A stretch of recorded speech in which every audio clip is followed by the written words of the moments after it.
By August 1950, the U.S. 8th Army had its back against a wall.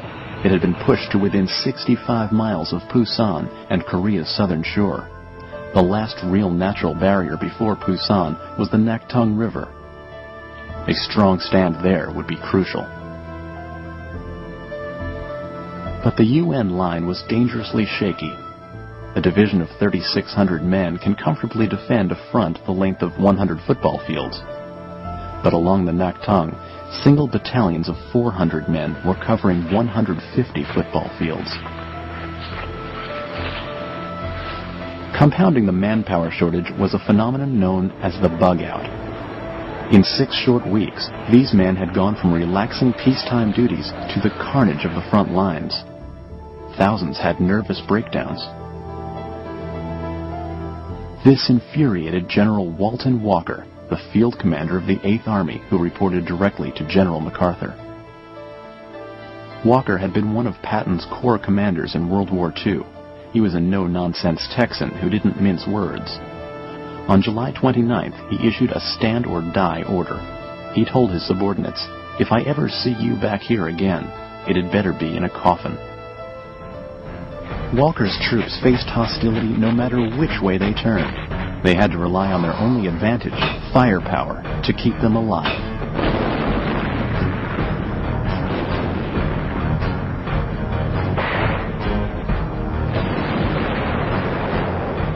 Along the southwest shore of the perimeter, U.S. Marines headed off a hard communist charge.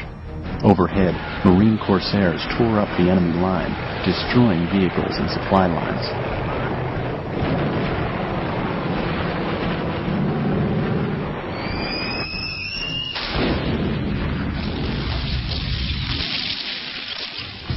But north of there, a U.S. Army battalion was being ripped apart.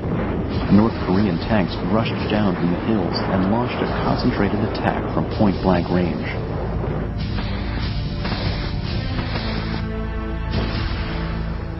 The Americans lost all of their equipment, suffered 160 casualties, and were quickly overrun. The battleground was nicknamed Bloody Gulch. Further upstream, the Communists found a gap in the UN line and exploited it. During the night, they crossed the Naktung and easily captured No Name Ridge. The ridge ran straight south toward Pusan, and unless the North Koreans were driven back quickly, the whole perimeter could fall.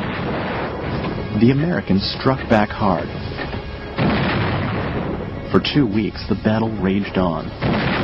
The same hills were won and lost dozens of times. Punch-drunk infantrymen fought with everything they had. Air attacks rained down on the Communists. After the firefight, the American airstrikes hit the North Koreans on either side of the river. The North Koreans were screaming. We heard them, and we were a mile or more away. Floyd Atkins, B Company. The river line was eventually restored, and the North Koreans fell back to lick their wounds. The red tide had been halted for the first time. By mid-August, the United Nations had built up enough manpower to level the playing field. Units arrived through the port of Pusan from nations as diverse as France, Turkey, Thailand, and Ethiopia. The British Commonwealth forces, drawing men from Great Britain, Canada, Australia, and New Zealand, were also important contributors. Most of these men were too young for World War II. They were eager to make their own mark on this new battlefield, but few of them could comprehend the harsh realities of war that awaited them. American troops in particular showed a brash confidence coming off the boat. Pusan was like being in a college town on homecoming Saturday.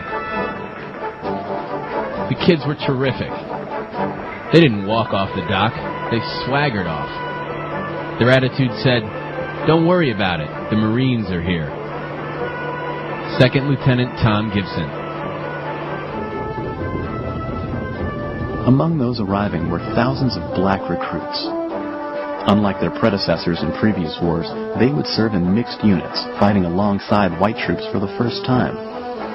And while most branches of the military still practiced segregation in 1950, the demand for fresh soldiers was immediate, and units were filled on a first-come, first-sent basis, regardless of race.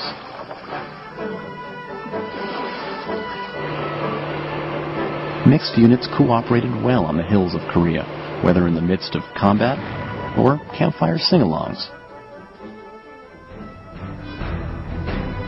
But on September 1st, 1950, all attention turned to the enemy, who launched a final offensive all around the wall of the perimeter. The Communists limped forward with exhausted men and a broken supply line, but they were fought out and couldn't sustain the drive. Now they were losing the race against time.